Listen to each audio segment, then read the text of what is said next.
In a small village of Georgetown Crossroads, now Galena, on February 27, 1851, four perpetrators invaded the Cosden home and brutally murdered four people and injured three. It was and still is the only mass murder in over 400 years in Kent County, Maryland. At the time of the murders, the Cosden farm and property was known as the Moody Farm. Robert Moody bought the land, which was part of two tracts called Hangman's Inn and Hangman's Folly, and built a house on it in 1798. The house was a two-story brick farmhouse with a basement and was built about a quarter-mile off the existing road, which was strange for that time because most houses were built close to the road for easy access. Another strange thing about the house was that it was built with the doorways facing south, away from the road, so the main entrances could not be seen from neighbors or anybody passing by. James Woodland bought the farm from the Moody family and rented it to William Cosden. In 1851, there were about 7 people living in a 2-bedroom farmhouse. They were William Cosden, his wife Mary Ann, their 2 children, Mary Catherine, age 4, and their 4-month-old infant son, Mr. Cosden's sister Amanda Cosden, age 17, and Mrs. Cosden's sister and brother, Rebecca Webster, age 17, and Dickerson Webster, age 14. They also had a servant woman. That fateful Thursday in February, the Cosden family had just settled down after dinner. Mr. and Mrs. Cosden were drinking their tea by the fireplace, along with his sister Amanda. Their infant son was asleep in the cradle under the table. Dickerson and the servant woman and another teenage boy, perhaps the servant's son, were in the kitchen. Mrs. Cosden's sister Rebecca was sick and upstairs in bed, and Mary Catherine, their 4-year-old, was also upstairs in the other bedroom asleep.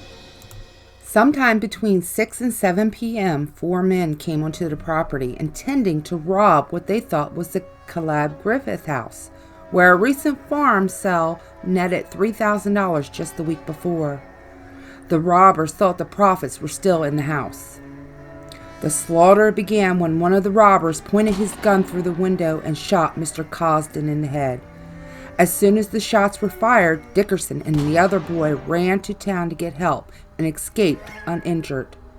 The robbers then beat down the door, entered the house, and shot Amanda, who was sitting at the table. Then one of them shot the servant in the face. Mrs. Cosden was also shot, but she was able to escape through the front door, where she was hunted down and stabbed to death. Later, it was discovered that Amanda was also stabbed. When Rebecca heard the noise from downstairs, she ran into a bedroom closet to hide, but the 4-year-old Mary Catherine came running into the bedroom screaming, so Rebecca came out of the closet to try to rescue the girl. Just then, one of the assailants came in and both the girls jumped on the bed and begged for mercy. Rebecca told him that she had money in her trunk, and he shot her and emptied the trunk, only finding $4 and an overcoat.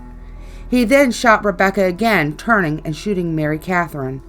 The fire from the gunshot set the quilt on fire, and the 2 girls held onto each other on the burning bed. At the time, Mr. Cosden was not yet dead and managed to crawl under the table to his infant son to try to calm him down by gently rocking the cradle. When it was discovered he was still alive, the robbers shot him again and stomped his face. By now, the boys who had earlier escaped had gotten help. The robbers stole what they could from the house before fleeing. When neighbors entered the house, Mrs. Cosden and her sister were both dead. Miraculously, Mr. Cosden was still alive under the table and still able to talk.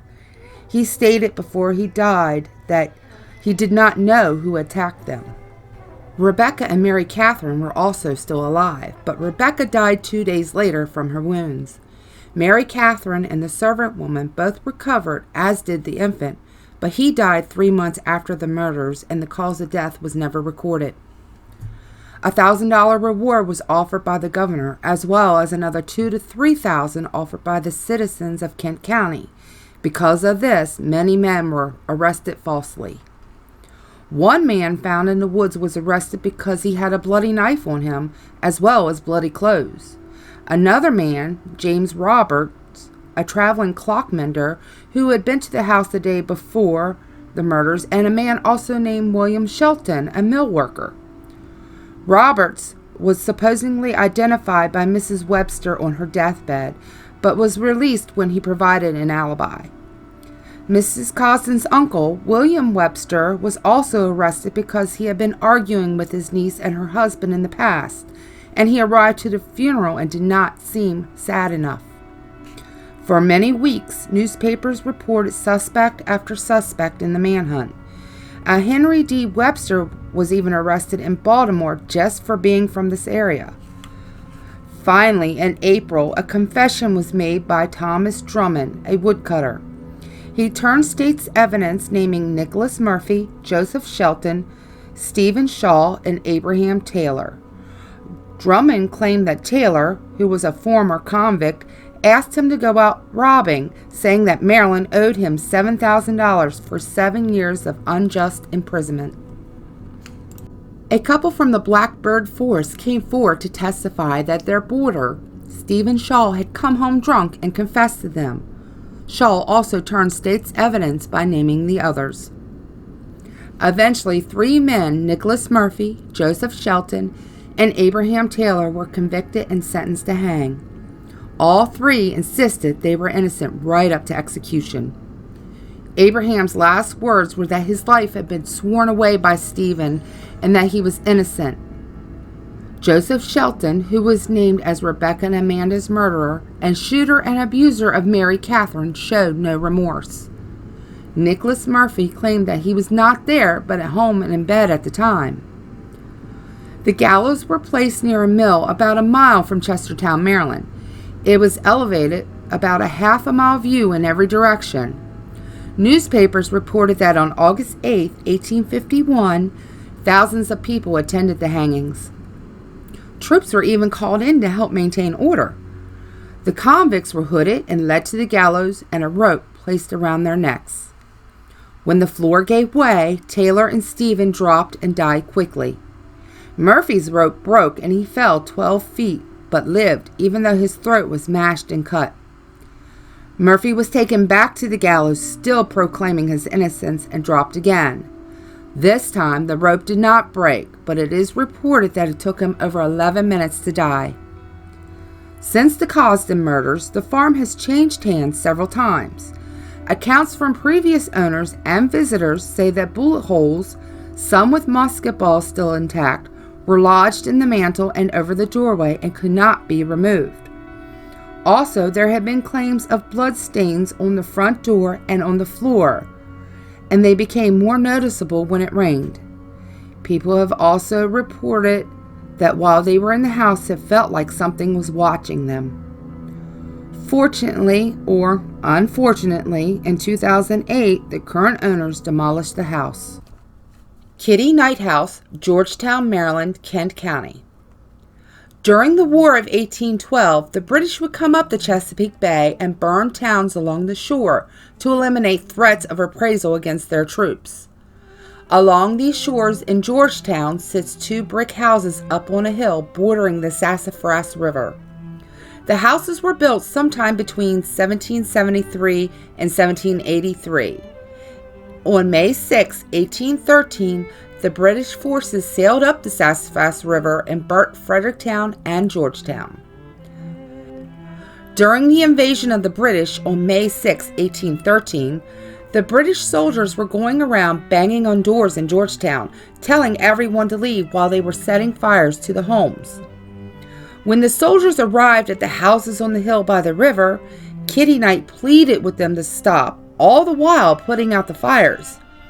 The soldiers ordered her to leave, and she said, "I shall not leave. If you burn this house, you will burn me with it." They continued to ignite the house, and Kitty continued to put out the fires while begging. Finally, she was able to meet with Admiral Cockburn, the commander of the British forces, and she was able to convince him to stop burning these 2 houses. She stated that there was an elderly woman who could not leave and would be burned with the house if they continued to set fire to it. The admiral ordered his troops back to the barges, and the 2 houses and a church were saved.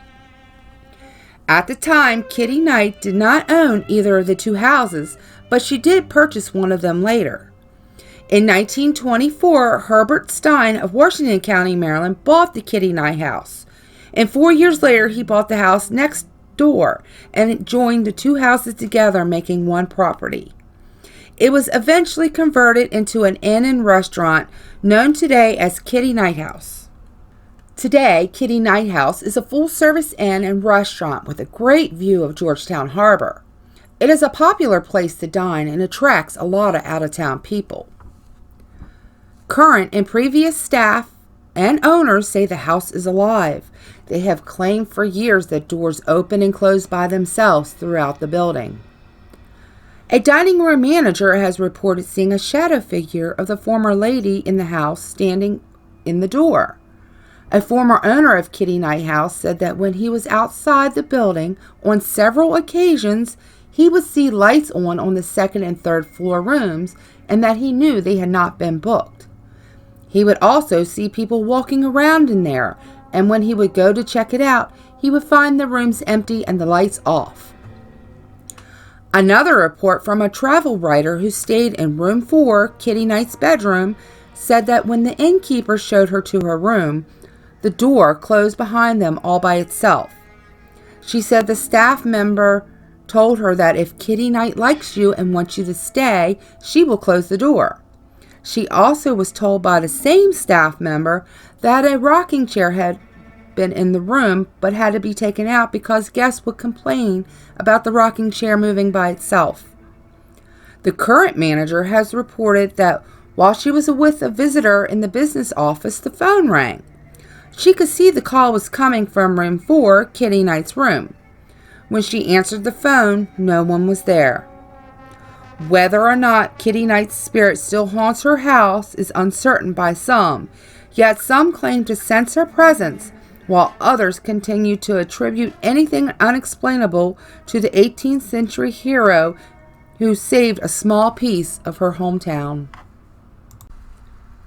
St. Paul's Cemetery, Chestertown, Maryland.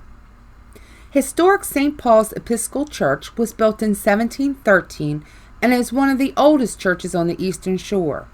Most graves date from the 19th and 20th century, but there are earlier graves which are close to the church building. Despite the age of the church, it is a well-kept place. The church is still being used today. This historic cemetery is famous for one of its residents, a movie star named Tallulah Bankhead. She was born in 1902 in Huntsville, Alabama, but ended up at St. Paul's because her sister lived in Rock Hall, Maryland. The 2 sisters rest side by side in the cemetery. Tallulah's family was a political family. Her father served in Congress as Speaker of the House. Her grandfather and uncle both served as U.S. Senators. When Tallulah was 15 years old, she won a beauty contest and went to New York, where she became a famous actress. She was also well known for her personality, wild behavior, and outspokenness. Tallulah was also known to use drug and alcohol in excess, and it is even stated in her biography. She developed emphysema around 1968 and went to stay with her sister in Rock Hall, where she became more and more depressed as her illness progressed. She finally returned home to New York only to contract the Asian flu, which was too much for her already sick body, and she died at the age of 66. Tallulah's sister brought her body back to Maryland and had her buried at St. Paul's, and she died 11 years later and was buried next to her sister. The legend of Tallulah has attracted many to her grave. It is said that if you went to the cemetery at night, lay down on Tallulah's grave with your ear pressed to the slab, you can hear the actress singing, even though she was not known for singing and her voice was raspy and harsh. Something else mysterious about this grave is that the groundskeepers report empty vodka bottle on Tallulah's grave. If it is removed, another one always seems to reappear by the next day by someone or something unseen. Another legend attached to the cemetery is about a bridge on the road that runs past St. Paul's. The bridge has a history of being haunted, and for many years locals have told stories of mysterious lights appearing over the bridge and a shadowy figure walking on the bridge, and even images of a man sitting under a tree by the bridge. The most well-known tale about this bridge is that the light seems to pass over the bridge at night. The reports say it looks like a lantern being carried by a man. Sometimes this man is on horseback and sometimes he's on foot. Some believe the man to be Tench Tillman, a lieutenant colonel in the Continental Army of the Revolutionary War, an aide-de-camp to General George Washington. Tillman was chosen by General Washington to take news of Cornwallis's surrender at Yorktown to the U.S. Congress in Philadelphia. Tillman left Virginia on boat and sailed to Annapolis, and then called another boat to Rock Hall Harbor. He then got a horse and rode at a frantic pace to Philadelphia. His path led him straight up the road that passes St. Paul's and over the bridge. Tench died at a young age, succumbing to disease that he contracted during the war at the age of 42. He never had a family because he devoted most of his life to the military. He was committed to fulfilling his purpose on his famous ride and did so without stopping through the night, pausing long enough to ask local patriots for a new horse when the one he was riding grew tired. Some people believe that he still is riding and can be seen on the bridge at St. Paul's. White House Farm, Chestertown, Maryland, Kent County. White House Farm is an old French-style farmhouse and sits on the highest piece of land in Kent County, Maryland. The house sat on the same piece of land for over 300 years and is one of the oldest surviving buildings on Maryland's eastern shore. The house was built in 1721 by a Quaker from Wales named Daniel Perkins.